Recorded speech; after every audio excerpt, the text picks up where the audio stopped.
जय हिंद स्टूडेंट। आज की क्लास में हम जीके जीएस के डीप लेवल के इम्पोर्टेंट क्वेश्चन से पढ़ेंगे जो आगे आने वाली सभी कॉम्पिटिटिव एग्जाम्स के लिए बहुत इम्पोर्टेंट हैं। हम सभी क्वेश्चंस को क्लास में ही याद करने की कोशिश करेंगे, तो क्लास बहुत ज़बरदस्त होने वाली है। तो क्लास में एंड तक बने रहेंगे सभी स्टूडेंट। ये सेट 1 है साथियों, आज से ही ये क्लास शुरू हुई है और ये डेली क्लास आपकी चलने वाली है। तो चलिए शुरू करते हैं बिना किसी टाइम वेस्ट के।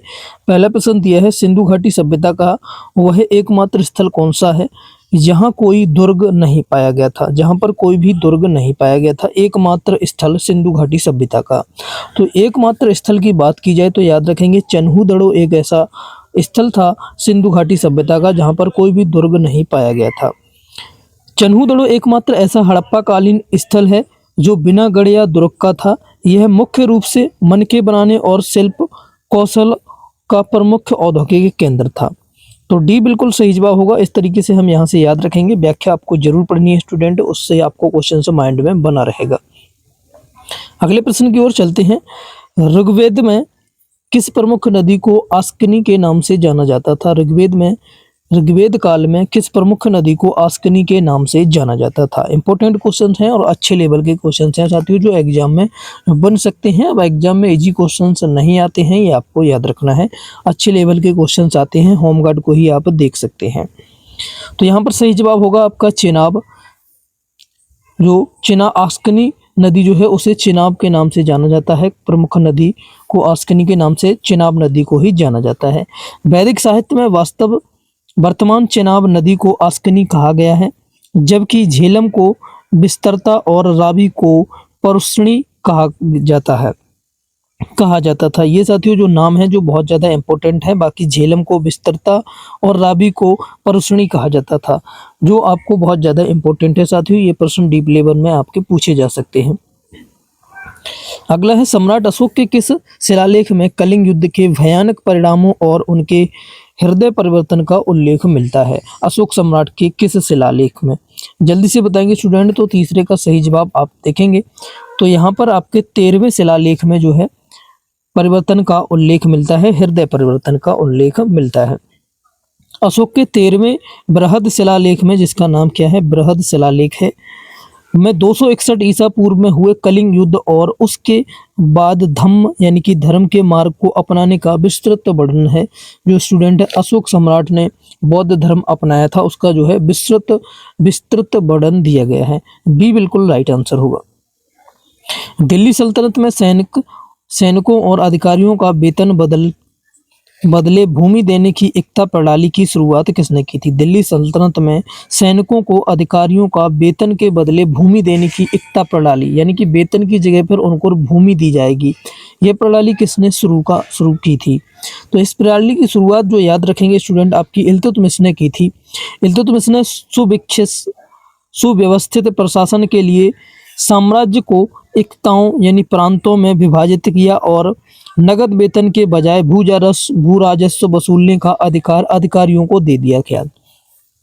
यानी कि नगद वेतन उनको नहीं देता था, भू राजस्व वसूला जाता था। जो किसान जमीन करते थे, फसल उगाते थे, उस समय उनसे स्टूडेंट भू राजस्व वसूला जाता था, उससे वो अपना वेतन निकालते थे। इस तरीके से याद रखेंगे। अगला, प्रसिद्ध वांडीवास का युद्ध किस वर्ष लड़ा गया था, जिसने भारत में फ्रांसीसियों की शक्ति को लगभग समाप्त कर दिया था।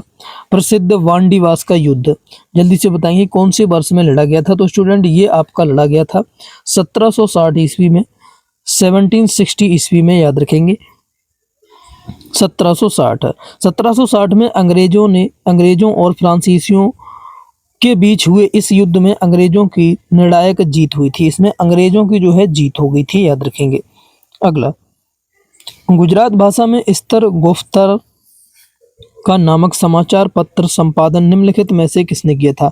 गुजरात भाषा में रइस्त गोफ्तार नामक यानी कि सत्यवादी भी जिसका नाम था, नामक समाचार पत्र का संपादन किसने किया था। तो इसका संपादन याद रखेंगे आपका दादा भाई नौरोजी ने किया था।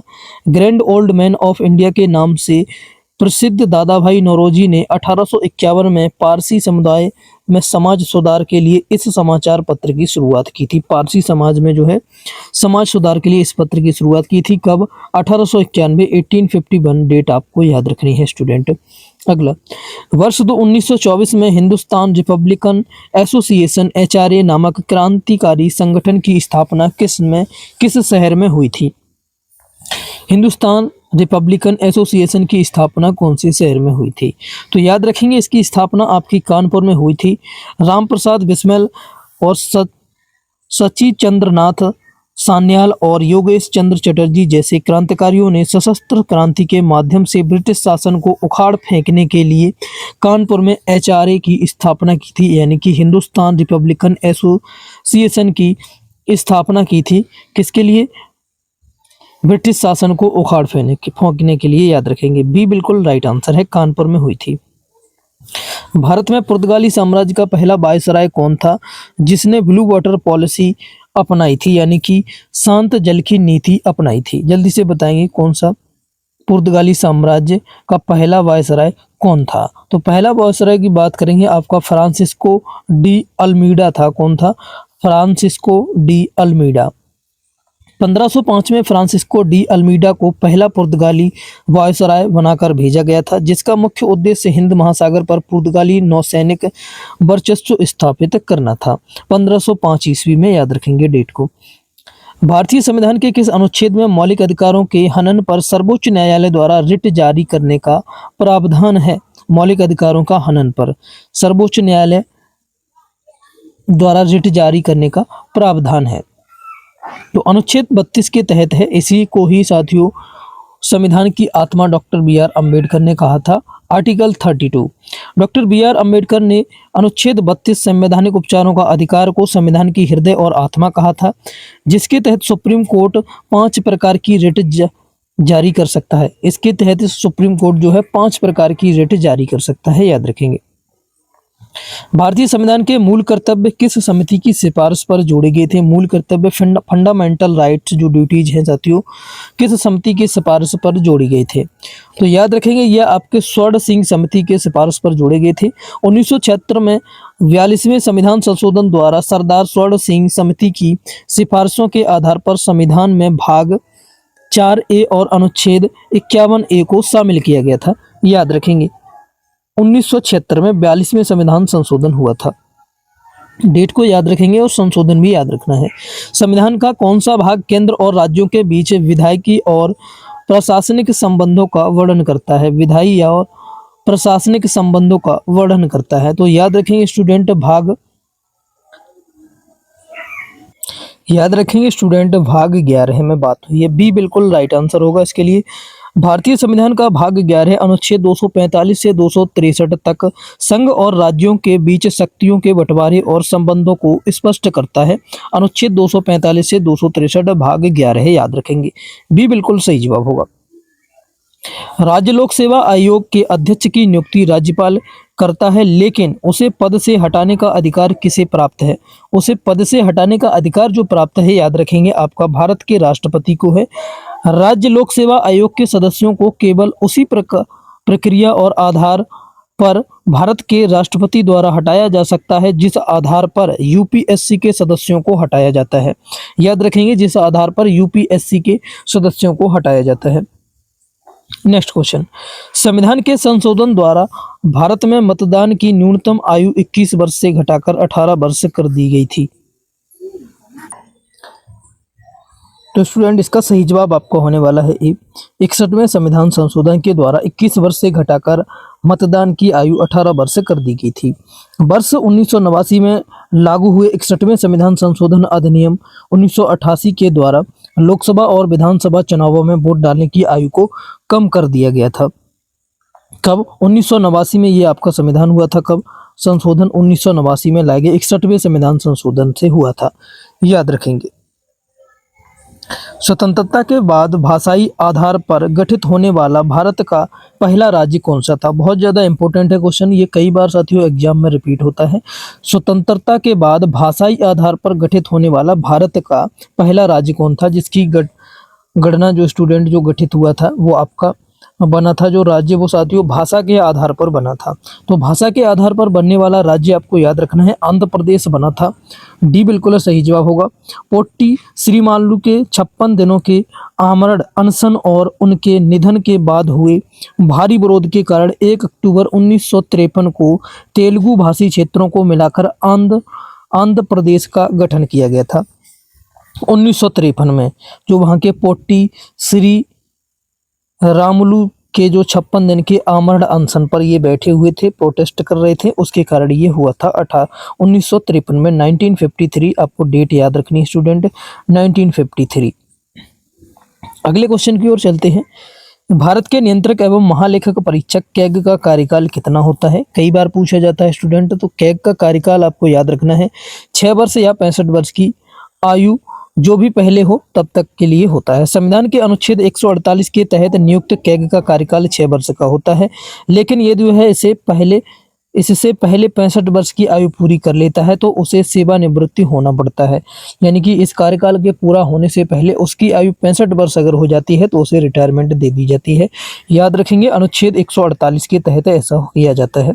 आर्टिकल 148 को याद रखेंगे। भारतीय संविधान की 8वीं अनुसूची में मूल रूप से कितनी भाषाएं शामिल हैं? संविधान लागू होने के समय से कितनी भाषाएं मूल रूप से 8वीं अनुसूची में शामिल हैं? तो याद रखेंगे 8वीं अनुसूची में मूल रूप से आपकी भाषाएं 14 भाषाएं शामिल हैं। कितनी? 14 भाषाएं शामिल हैं। मूल संविधान में केवल 14 भाषाओं को मान्यता प्राप्त थी। बाद में विभिन्न संशोधनों 21वें, 71वें और 92 के माध्यम से 8 और भाषाएं जोड़ी गई, जिससे वर्तमान में संख्या जो है भाषाओं की 22 है। कितनी है? वर्तमान में आपकी 22 भाषाएं हैं। याद रखेंगे संविधान जब लागू हुआ था उस समय 14 भाषाएं ही थी, ये भी आपको याद रखना है।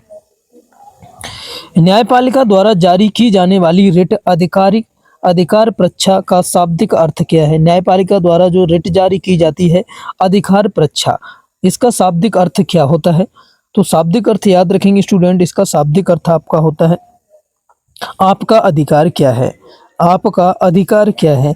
यह रिट तब जारी की जाती है जब न्यायालय को लगता है कि कोई व्यक्ति ऐसे सार्वजनिक पद पर बैठा है जिसका वह कानूनी रूप से हकदार नहीं है। यानी कि ऐसे सार्वजनिक पद पर बैठ गया है फर्जी तरीके से, जिसका उस पद पर कोई भी कानूनी रूप से कोई भी हक नहीं बनता है। याद रखेंगे। अगला, श्रीनगर को कारगिल और लेह से जोड़ने वाला प्रमुख हिमालयी दर्रा कौन सा है? श्रीनगर और कारगिल को जोड़ने वाला प्रमुख हिमालयी दर्रा कौन सा है? जल्दी से बताएंगे स्टूडेंट। तो इसका सही जवाब आपका रहने वाला है सी, जोजिला दर्रा है। कौन सा? जोजिला दर्रा। जोजिला दर्रा लद्दाख और कश्मीर घाटी के बीच एक महत्वपूर्ण संपर्क मार्ग है। सर्दियों में बर्फबारी के कारण यह अक्सर बंद रहता है, जिसे सुचारू करने के लिए जोजिला सुरंग बन रही है। इसे सुचारू करने के लिए कि ये सर्दियों में भी चलता रहे उसके लिए स्टूडेंट जोजिला सुरंग भी बन रही है। कौन सी? जोजिला सुरंग भी बन रही है। क्वेश्चन बन सकता है स्टूडेंट, जोजिला दर्रा जो सर्दियों में बंद रहता है उसे सुचारू रूप से चलाने के लिए कौन सी सुरंग बनाई जा रही है? तो याद रखेंगे जोजिला सुरंग बनाई जा रही है। इस तरीके से आप क्वेश्चन का जवाब देंगे। प्रायद्वीपीय भारत की सबसे लंबी नदी कौन सी है, जिसे उसके आकार और विस्तार के कारण दक्षिण गंगा भी कहा जाता है? उसके आकार और विस्तार के कारण दक्षिण गंगा कहा जाता है। तो याद रखेंगे वो आपकी स्टूडेंट गोदावरी नदी है। कौन सी है? गोदावरी है। महाराष्ट्र के नासिक जिले में वेंकटेश्वर से निकलने वाली गोदावरी नदी लगभग 1465 किलोमीटर गंगा के बाद भारत की दूसरी लंबी नदी है। ये गंगा के बाद जो है भारत की दूसरी लंबी नदी है। याद रखेंगे इसकी लंबाई 1465 किलोमीटर है। वर्तमान में वैज्ञानिक आंकड़ों के अनुसार हमारे सौरमंडल में किस ग्रह के पास सबसे अधिक प्राकृतिक उपग्रह हैं? वैज्ञानिकों के आंकड़ों के अनुसार वर्तमान में सौरमंडल के किस ग्रह के पास सबसे अधिक प्राकृतिक उपग्रह हैं? सबसे अधिक उपग्रह, तो याद रखेंगे शनि के पास में है जो सबसे अधिक उपग्रह है। हाल ही में खोजों के बाद शनि 146 ज्ञात चंद्रमाओं के साथ बृहस्पति को पीछे छोड़कर सौरमंडल का सबसे अधिक उपग्रहों वाला ग्रह बन गया है। किसको छोड़कर? बृहस्पति को पीछे छोड़कर। क्वेश्चन बन सकता है साथियों, हाल ही में खोजों के बाद जो है कौन सा ग्रह है जो बृहस्पति को पीछे छोड़कर सौरमंडल का सबसे अधिक उपग्रह रखने वाला ग्रह बन गया है? तो याद रखेंगे शनि है आपका, डी राइट आंसर होगा। कृषि आयोग लवणीय और क्षारीय मृदा को भारत के कुछ स्थानीय हिस्सों में किस नाम से जाना जाता है? तो कुछ स्थानों पर जो साथियों आपका ऊसर या कल्लर नाम से जाना जाता है। भारत के कुछ स्थानीय हिस्सों में जो कृषि अयोग्य लवणीय और क्षारीय मृदा है, यानी कि जो कृषि योग्य नहीं है, उसे ऊसर या कल्लर के नाम से जाना जाता है। याद रखिए। खराब जल निकासी और उच्च बाष्पीकरण वाले शुष्क क्षेत्रों में मिट्टी की ऊपरी परत पर नमक जमा हो जाता है, जिससे रेह ऊसर या कल्लर कहा जाता है। जिससे कि वो उपजाऊ जमीन नहीं होती है, उसे ऊसर या फिर कल्लर कहा जाता है। याद रखेंगे। दक्षिणी गोलार्ध में वर्ष का सबसे लंबा दिन किस तिथि को होता है? दक्षिणी गोलार्ध में जो वर्ष का सबसे लंबा दिन यानी कि सबसे बड़ा दिन होता है, वो किस तिथि को होता है? तो याद रखेंगे, वो आपका होता है 22 दिसंबर को होता है। 22 दिसंबर को दक्षिणी गोलार्ध में होता है। किसमें? दक्षिणी गोलार्ध में जो है 22 दिसंबर को होता है। और उत्तरी गोलार्ध में आपका 25 दिसंबर को होता है। याद रखेंगे। 22 दिसंबर को मकर रेखा पर सूर्य की किरणें सीधी पड़ती हैं, जिसके कारण दक्षिणी गोलार्ध में ग्रीष्म ऋतु और सबसे लंबा दिन होता है। इसे मकर संक्रांति कहते हैं, जिसे मकर संक्रांति भी कहा जाता है। याद रखेंगे। अगले क्वेश्चन की ओर चलते हैं। भारत और श्रीलंका के उत्तरी भाग को अलग करने वाली जल संधि का नाम क्या है? भारत और श्रीलंका के उत्तरी भाग को अलग करने वाली जल संधि का नाम क्या है? तो याद रखेंगे, इसका नाम आपका पाक जल संधि है। क्या नाम है? पाक जल संधि। बंगाल की खाड़ी को मन्नार की खाड़ी से जोड़ने वाली इस जल संधि का नाम मद्रास प्रेसिडेंसी के तत्कालीन गवर्नर रॉबर्ट पाक के नाम पर रखा गया था। रॉबर्ट पाक के नाम पर पाक जल संधि का नाम रखा गया था। याद रखेंगे। अंडमान और निकोबार द्वीप समूह की सबसे ऊंची चोटी कौन सी है? अंडमान और निकोबार द्वीप समूह की सबसे ऊंची चोटी की बात की जाए तो याद रखेंगे सैडल पीक है। कौन सी है? सैडल पीक जो है सबसे ऊंची चोटी है। उत्तरी अंडमान में स्थित सैडल पीक, जिसकी ऊंचाई लगभग 732 मीटर है। कितनी है? 732 मीटर है। इसे पूरे द्वीप समूह का सर्वोच्च बिंदु है। इसे पूरे समूह का सर्वोच्च बिंदु भी कहते हैं। याद रखेंगे। अगला, अगुलहास धारा किस महासागर में बहने वाली एक प्रमुख गर्म जलधारा है? अगुलहास धारा किस महासागर में बहने वाली एक प्रमुख गर्म जलधारा है? तो याद रखेंगे, ये आपकी हिंद महासागर में बहने वाली गर्म जलधारा है। अगुलहास धारा दक्षिण पश्चिमी हिंद महासागर में अफ्रीका के पूर्वी तट से सहारे दक्षिण की ओर बहने वाली एक तेज गर्म महासागरीय धारा है। याद रखेंगे। 26 भौतिकी में चुंबकीय प्रवाह को मापने की अंतरराष्ट्रीय प्रणाली क्या है? भौतिकी में चुंबकीय प्रवाह को मापने के लिए अंतरराष्ट्रीय प्रणाली की बात की जाए तो याद रखेंगे स्टूडेंट, अंतरराष्ट्रीय चुंबकीय प्रभाव को मापने के लिए वेबर होती है इकाई। कौन सी अंतरराष्ट्रीय इकाई? वेबर है। किसी दिए गए क्षेत्र से गुजरने वाली चुंबकीय क्षेत्र रेखाओं की कुल संख्याओं को चुंबकीय प्रवाह कहते हैं, जिसे वेबर में मापा जाता है। अगला, विटामिन बी3 की गंभीर कमी से मानव शरीर में कौन सा रोग उत्पन्न होता है? विटामिन बी3 की कमी से मानव शरीर में कौन सा रोग उत्पन्न हो जाता है? तो याद रखेंगे, मानव शरीर में आपका पेलाग्रा नामक एक रोग उत्पन्न हो जाता है विटामिन बी3 की कमी से। पेलाग्रा जो रोग विटामिन बी3 की कमी से होता है, जिसके लक्षणों में त्वचा पर दाने, दस्त और मानसिक भ्रम शामिल है। मानसिक भ्रम यानी कि किसी चीज का भ्रम होता है कि ये चीज है, लेकिन एक्चुअल में वो नहीं होती है। और त्वचा पर दाने, खुजली जैसी शिकायतें भी हो जाती हैं। याद रखेंगे।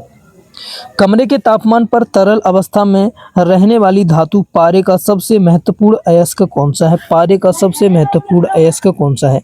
महत्वपूर्ण अयस्क की बात की जाए तो याद रखेंगे आपका सिनेबार है। क्या है? सिनेबार एक चमकीला लाल रंग का खनिज है, जिसका रासायनिक नाम मर्क्यूरिक सल्फाइड है। इसी से पारा निकाला जाता है। इसी से जो है पारा निकाला जाता है। सल्फ्यूरिक सल्फाइड है, सल्फ्यूरिक नहीं, इसको रासायनिक नाम जो है मर्क्यूरिक सल्फाइड है। मर्क्यूरिक सल्फाइड है, HgS है। इसी से पारा जो है निकाला जाता है।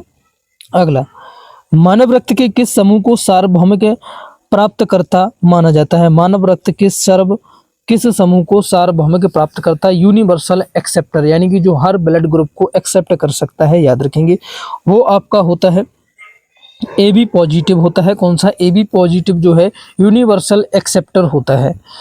ए बी पॉजिटिव रक्त समूह वाले व्यक्तियों के प्लाज्मा में कोई एंटीबॉडी नहीं होता है, एंटीबॉडी नहीं होती, इसलिए वे किसी भी रक्त समूह का रक्त सुरक्षित रूप से ग्रहण कर सकते हैं। अगला, नाभिकीय रिएक्टरों में न्यूट्रॉन की गति को धीमा करने के लिए मंदक के रूप में प्रयुक्त भारी जल का रासायनिक सूत्र क्या है? भारी जल का रासायनिक सूत्र की बात की जाए तो याद रखेंगे स्टूडेंट, D2O जो है भारी जल का रासायनिक सूत्र होता है। कौन सा? D2O।